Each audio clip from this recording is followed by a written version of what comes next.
Have you ever felt like you're drowning in your thoughts? Overwhelmed by a constant wave of anxiety or the crushing weight of depression with no lifeline in sight? What if I told you the answer to healing doesn't come from trying to control everything around you, but from embracing the uncertainty and finding peace within?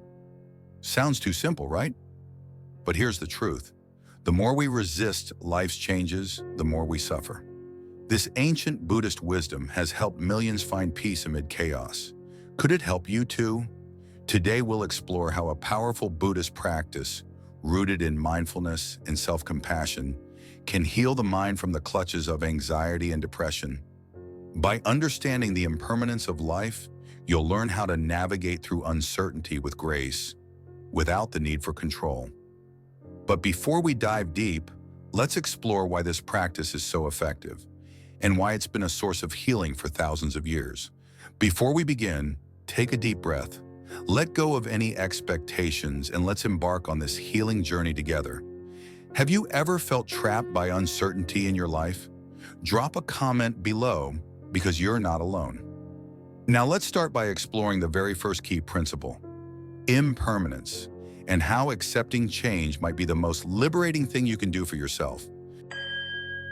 What if I told you that the key to healing your anxiety lies in simply accepting that everything changes?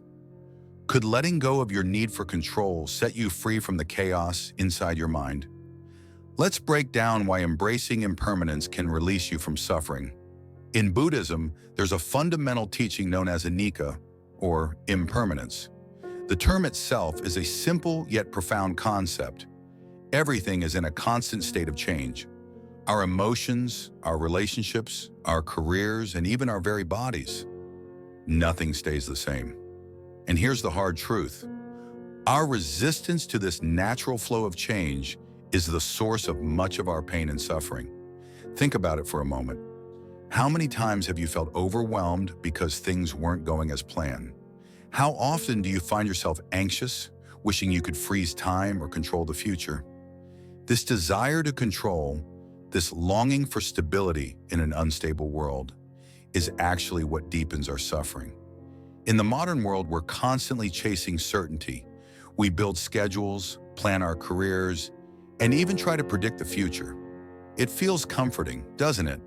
But underneath it all, there's an unspoken fear that what we rely on so heavily could be taken away at any moment. And when it is, we feel unprepared, lost. The anxiety begins to creep in. But here's the twist. What if our fear of change is more painful than the change itself? Imagine you're caught in a storm. You grab onto a tree, desperate to stop it from bending in the wind. No matter how hard you try, the tree keeps swaying. The storm rages on. Holding onto that tree in a desperate attempt to control it only drains your energy. The key is not to control the tree, but to learn how to stay grounded despite the storm around you. This is where accepting impermanence becomes powerful. I remember a time in my own life when I was engulfed in uncertainty. My career was stalled, my plans were falling apart, and I felt like everything I had worked for was slipping through my fingers. I tried to hold on to what I thought I could control, my schedule, my goals, even my emotions. But the more I resisted, the more I felt like I was spiraling deeper into despair. It wasn't until I stopped fighting the changes, stopped trying to predict what would happen next, that I started to find peace.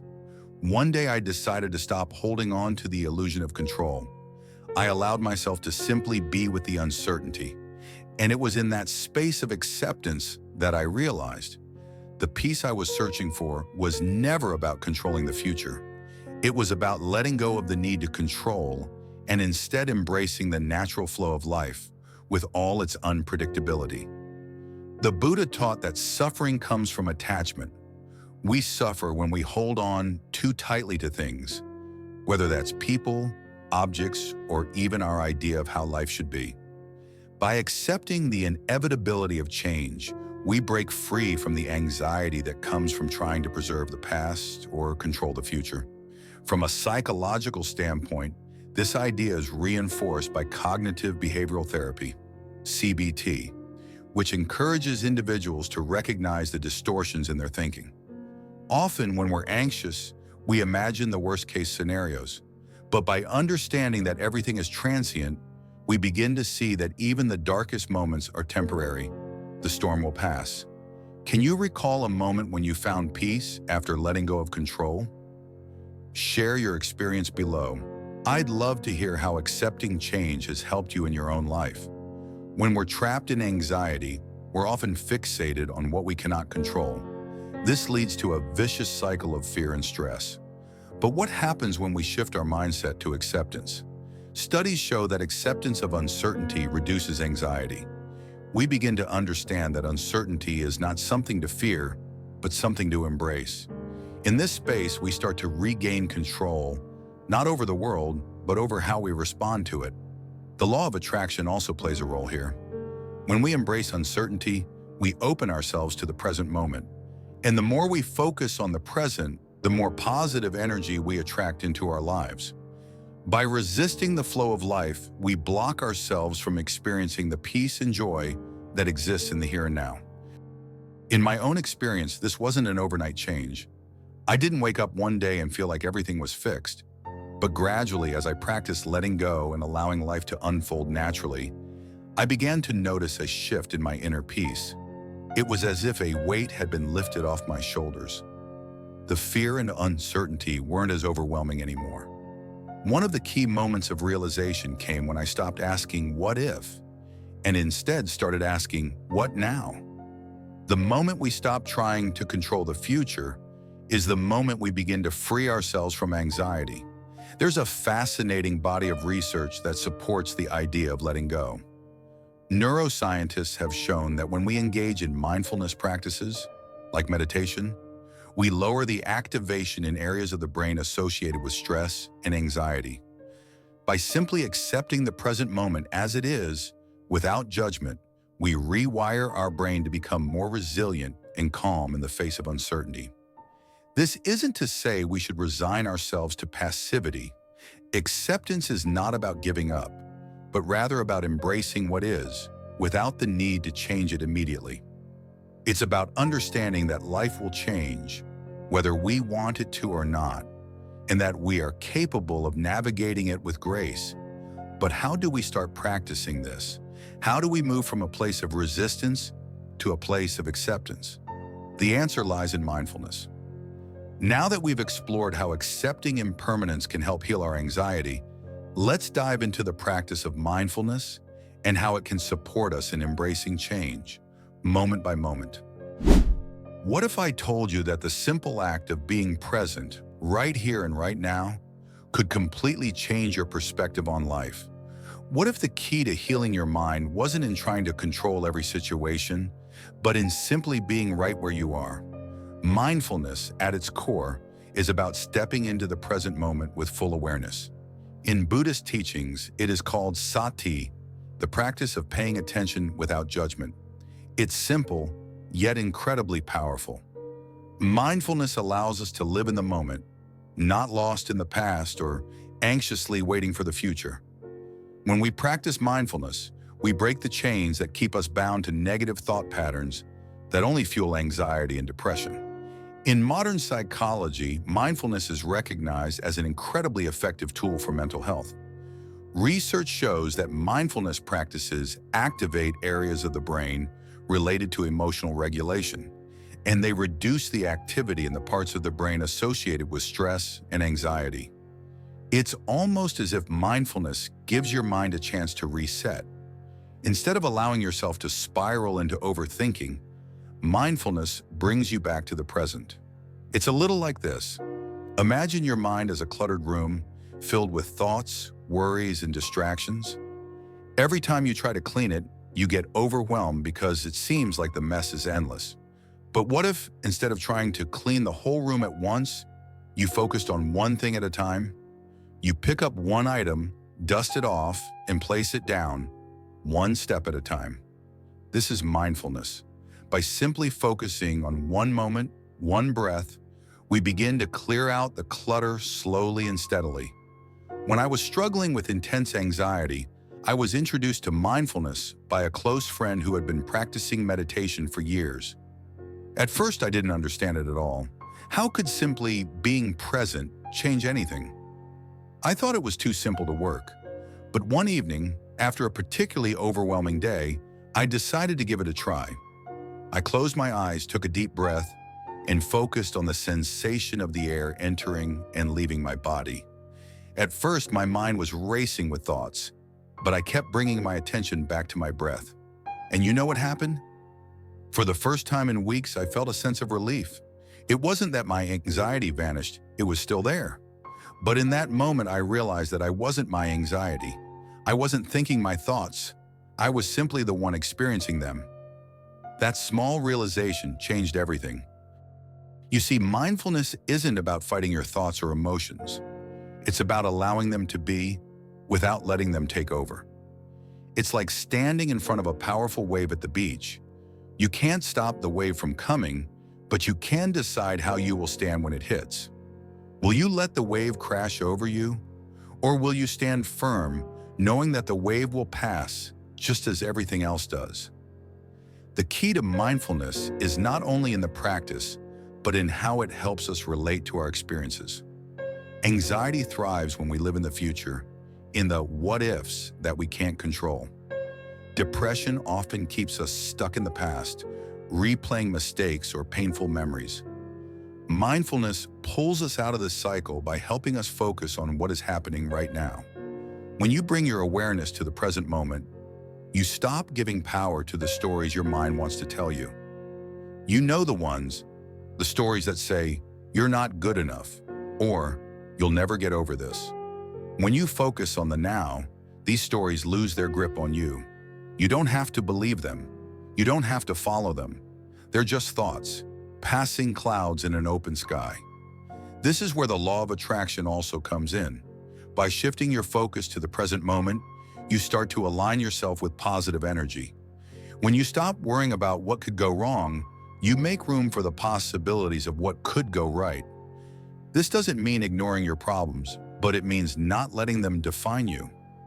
One of the most profound shifts I noticed with mindfulness was the way it changed my relationship with my emotions. For example, I once had a moment where I was feeling overwhelming sadness, and instead of pushing it away or trying to fix it, I simply allowed myself to feel it. I didn't judge myself for being sad. I didn't tell myself that I should be happy. I just let the sadness be. And you know what? It didn't last as long as I thought it would. It passed, just like everything else. This is the beauty of mindfulness. It allows us to accept our emotions without letting them control us. Instead of reacting to life with fear or resistance, mindfulness teaches us to respond with openness and curiosity. Here's a little experiment for you. Try this the next time you feel overwhelmed. Pause for a moment, close your eyes, and take a deep breath. Focus only on the sensation of the air entering and leaving your body. Don't try to control your thoughts. Just observe them as they come and go. Let me know in the comments how it felt. Now, as we begin to realize the power of mindfulness in healing, it's important to understand how our thoughts shape the reality we experience.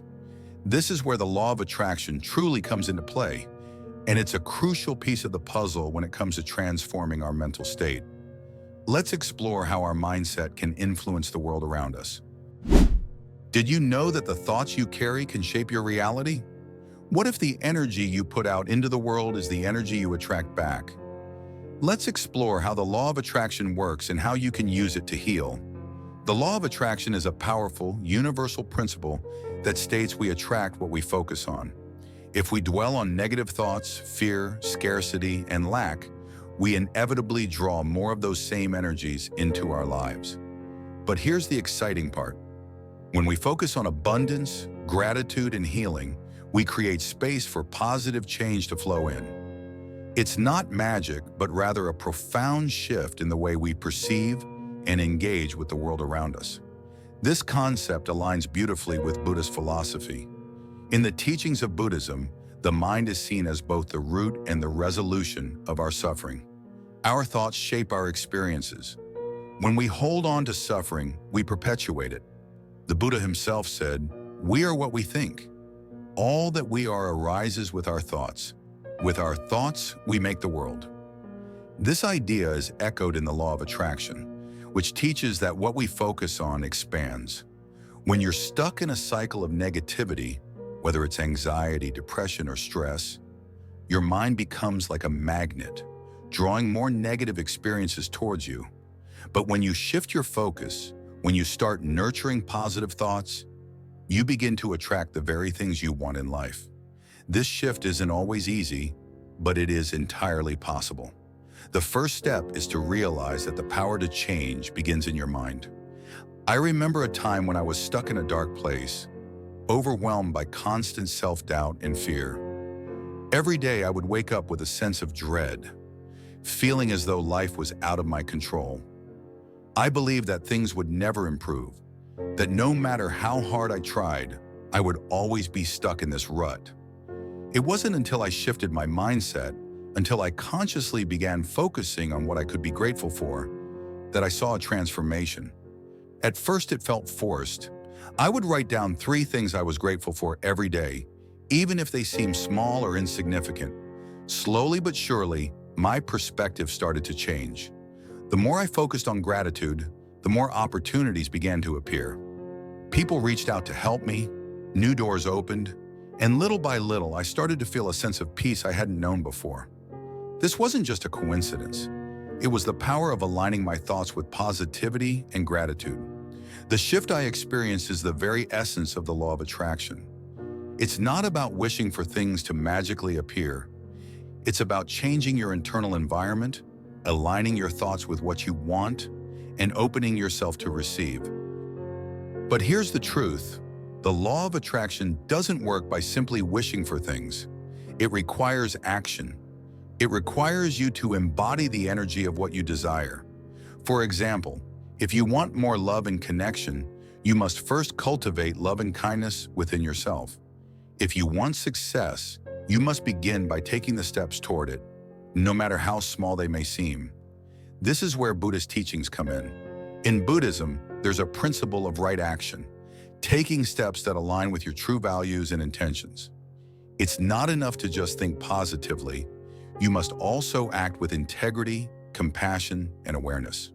From a psychological perspective, the law of attraction works because of cognitive reframing. When we focus on positive thoughts, we rewire our brains to notice more positive things in our environment. This is known as the reticular activating system, RAS, a part of our brain that filters information. When you focus on gratitude and abundance, your RAS begins to filter out negativity and highlight opportunities, resources, and connections that you might have missed before. In addition, research in positive psychology suggests that practicing gratitude and optimism changes the brain's chemistry. When we focus on what's good, our brains release dopamine and serotonin, the feel-good neurotransmitters. So not only does shifting your mindset attract more of what you desire, but it also improves your emotional and physical well-being. Take a moment today to reflect on something you're truly grateful for. It could be something as simple as a kind word from a friend or the beauty of nature around you. Share it in the comments, and let's raise our vibrations together by focusing on what's good in our lives. We often get caught up in the belief that change is something that happens to us, something outside of our control. But I want to challenge you. Change begins within. It starts in your thoughts, in your mindset, in the way you choose to perceive the world. If you want a different life, start by thinking a different thought. Start by shifting the way you respond to life's challenges. As a famous quote from Lao Tzu says, "Watch your thoughts, for they will become actions. Watch your actions, for they'll become habits. Watch your habits, for they will forge your character. Watch your character, for it will make your destiny." Our thoughts are powerful, and they shape not only our present moment, but our future as well. Now that we understand how powerful our mindset is in shaping our reality, the next step is to be kind to ourselves in this journey.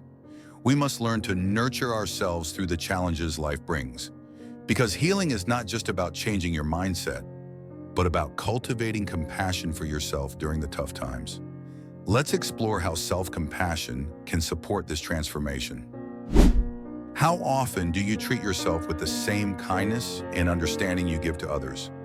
What if the key to healing your emotional wounds lies in giving yourself the same compassion you so freely offer others? Let's dive into how practicing self-compassion can heal deep emotional scars. In Buddhist philosophy, self-compassion is a cornerstone of true healing.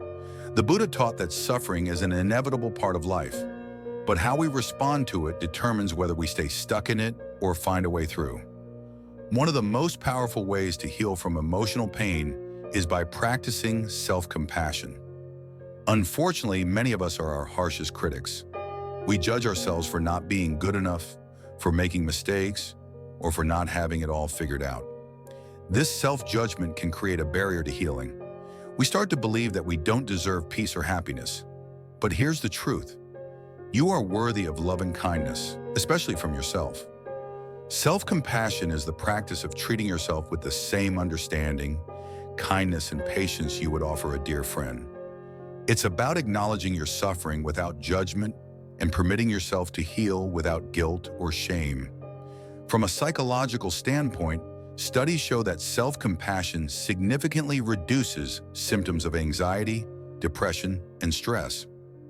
Research by Dr. Kristen Neff, a leading expert in self-compassion, shows that when we stop criticizing ourselves for our imperfections, we create space for emotional growth.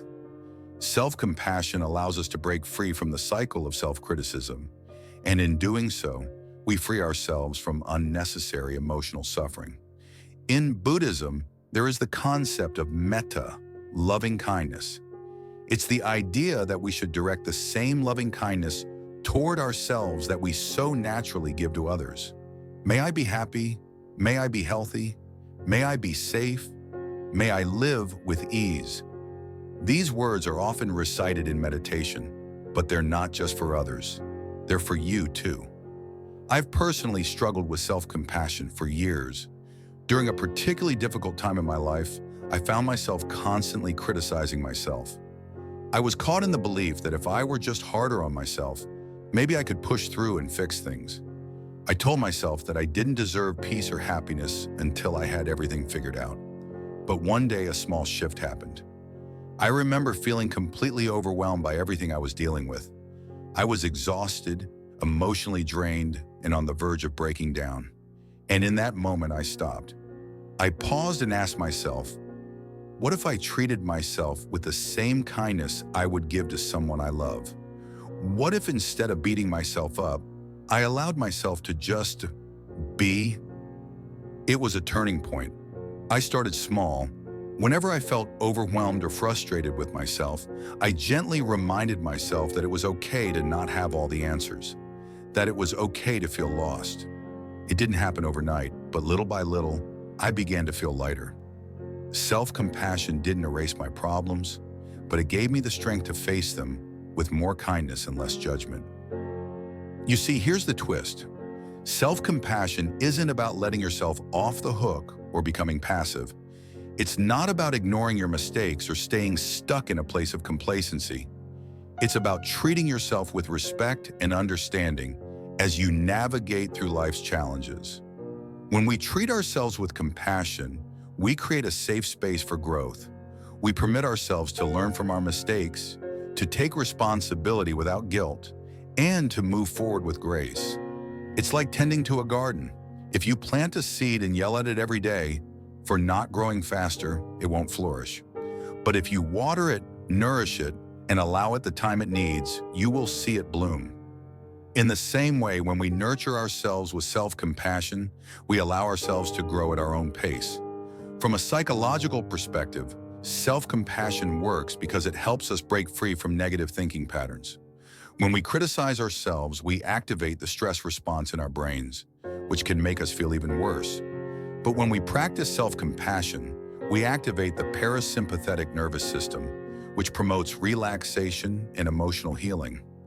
By being kind to ourselves, we can reduce the impact of stress and anxiety on our mental health. This is similar to the concept of cognitive reframing, where we consciously choose to change the way we interpret our experiences. When we stop viewing ourselves through the lens of judgment and begin to see ourselves through the lens of understanding, our emotional landscape changes. Instead of seeing our flaws as failures, we see them as opportunities for growth and learning.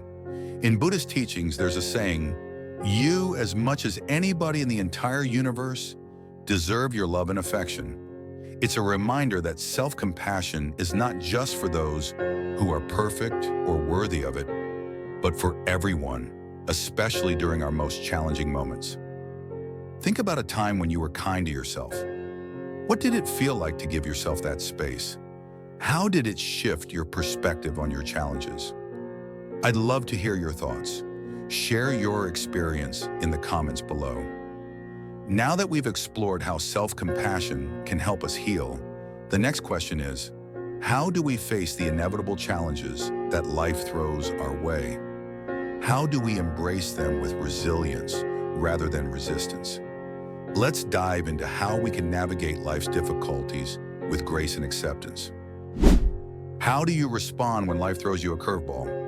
What if I told you that challenges aren't obstacles, but growth opportunities? Let's explore how we can face life's toughest moments with grace and resilience. Life, as we know, is filled with challenges.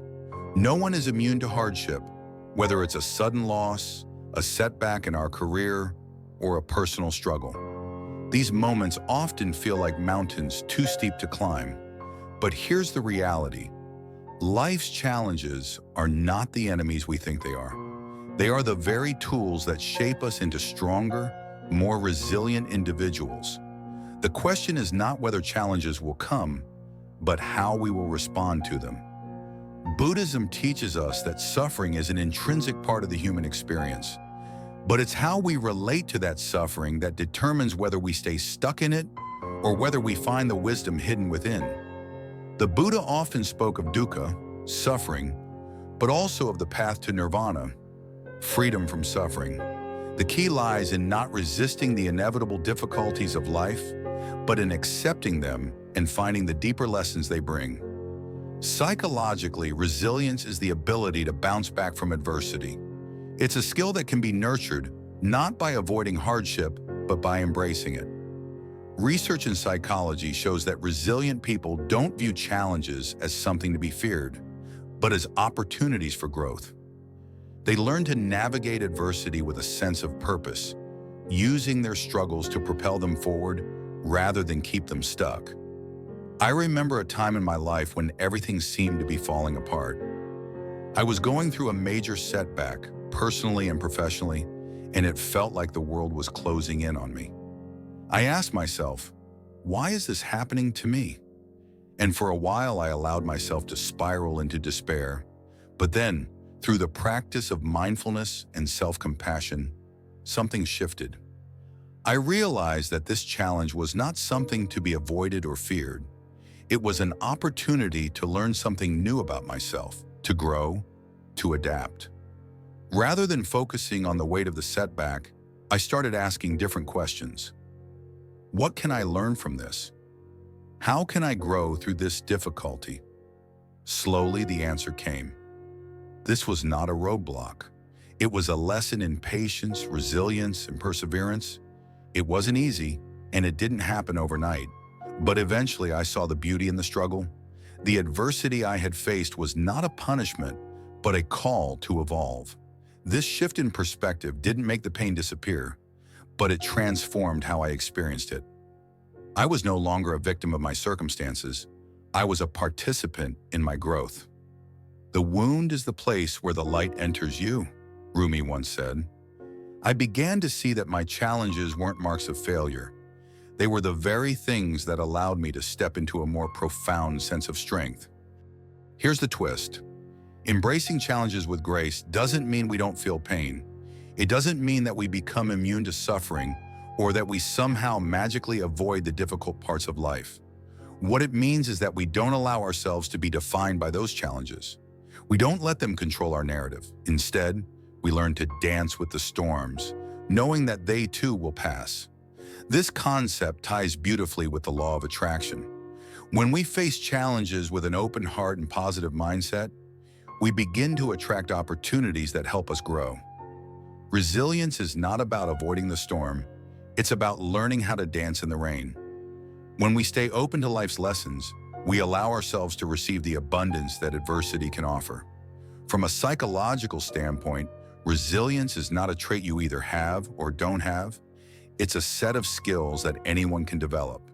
A growth mindset, the belief that abilities and intelligence can be developed through dedication and hard work, has been shown to increase resilience. When we see challenges not as threats but as opportunities for growth, we approach them with curiosity rather than fear.